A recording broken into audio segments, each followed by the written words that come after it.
Salve a tutti ragazzi, bentornati e benvenuti in questo nuovo video, l'ennesimo, dove parleremo un attimo dell'Italia di ieri. Italia-Albania, Albania-Italia, finita 3-1 per gli azzurri. Non riesco ad essere lucido perché non è possibile non andare al mondiale, cioè 8 anni senza andare al mondiale. E ha ragione Mancini, il mese più duro è proprio questo. Io sicuramente non ci pensavo, perché ovviamente non si è andato, però poi quando inizi il mondiale ti viene quella sorta di magone a dire "Ah, mi devo guardare l'ennesimo mondiale dopo quelli in Russia, senza... Cioè, guardi le partite fregandotene, scusate, ovviamente di chi passa, chi non passa, perché chi passa o non passa è relativo. Non c'è l'Italia, che non è che dici spero che la Francia perda una partita così noi passiamo primi, al limite cominci a fare dei calcoli e cominci a guardare delle cose che possono interessare la tua squadra, invece dobbiamo guardare un mondiale da spettatori. Il che va pure bene. Io dico che comunque la favorita del mondiale quest'anno sia comunque una tra Brasile e Argentina. Però parliamo della partita dell'Italia di ieri e non dilunghiamoci sul mondiale. L'Italia ha giocato una partita, secondo me, eccellente a livello di gioco, anche se abbiamo preso gol sicuramente subito. Però ci siamo riscattati in tempi record. 3 abbiamo fatto Grifo, cioè ha segnato prima di Lorenzo e poi Grifo, riuscendo a ribaltare il risultato. Però non mi è piaciuto l'approccio dell'inizio secondo tempo. Il secondo tempo l'Albania comunque ci ha messo sotto, 15 minuti di panico, due interventi di Meret, un salvataggio sulla linea. L'Italia ha preso una traversa, l'Albania ne ha prese due addirittura. Però il problema non sono le traverse, il problema è che hai sofferto la squadra avversaria e se avevi di fronte gente con piedi diversi, non avresti portato a casa questo 3-1, secondo me. Però, mai dire mai. Sono contentissimo della prestazione dei napoletani perché Di Lorenzo sblocca la partita. Raspadori fa un grandissimo assist a Grifo per il 2-1 e Meret mantiene l'Italia a galla perché secondo me ha fatto due interventi degni di nota che dobbiamo sottolineare.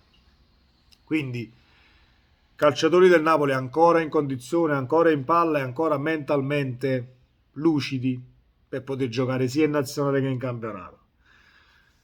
Ripeto, mi è piaciuto il gioco e mi è piaciuto Verratti perché ha giocato una grandissima partita. E l'unico neo, cioè non è un neo, l'unica cosa dove che mi ha disturbato un po', ma credo ha disturbato un po' tutti voi, è stato il fallo che ha subito Tonali. Cioè, ovviamente il fallo che ha subito Tonali, quello è un ponte.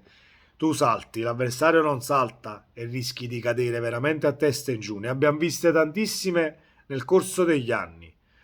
Alcune sono andate molto male, altre sono uscite più fortunate, tipo Tonali che comunque è uscito con la spalla malconcia, ma senza problemi alla testa, per fortuna.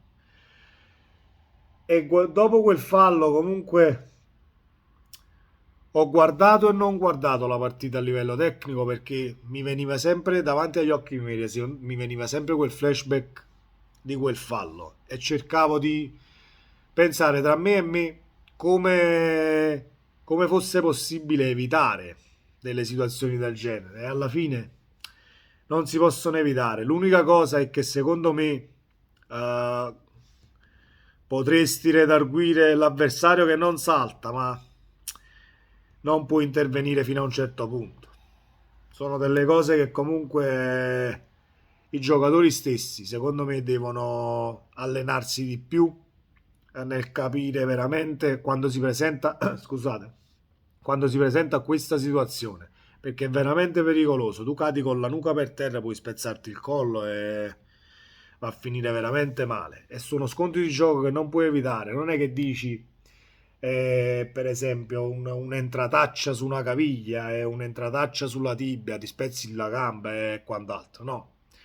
Sono quelle cose che tu vai a saltare di testa, quello non salta e tu rimani appeso sulla schiena dell'altro giocatore e ti giri e cadi a testa in giù. Difficile, difficile da interpretare sia per il giocatore ed è difficile pure lavorarci. Io spero che ne succedano quanto meno possibile di questi scontri perché sono veramente pericolosi. Comunque, detto ciò, ritroviamo un'Italia giovane, ritroviamo un sedicenne che è esordito, ritroviamo Grifo, sembra che quando gioca con l'Italia fa sempre gol a due alla volta. Comunque Grifo è in grande condizione, anche col Friburgo. Sta facendo gol a macchinetta. È un'Italia propositiva, mi è piaciuto Di Lorenzo, mi è piaciuto Di Marco, gli esterni soprattutto, con più avanzati, con Di Lorenzo e Di Marco che comunque rompono le scatole più alla difesa avversaria che alla fase difensiva. È veramente tanta roba. Ovviamente da rivedere qualcosina per quanto riguarda, ripeto, l'approccio che c'è stato nel secondo tempo. Però tutto sommato, segnali di crescita, segnali di cambiamenti. Abbiamo tutto il tempo per qualificarci all'europeo, da marzo cominciano le qualificazioni. Adesso ci guardiamo questo mondiale da spettatori, aspettando comunque la prossima amichevole di domenica. Ragazzi, questo era quanto per Albania e Italia. Sempre Forza Napoli, ovviamente.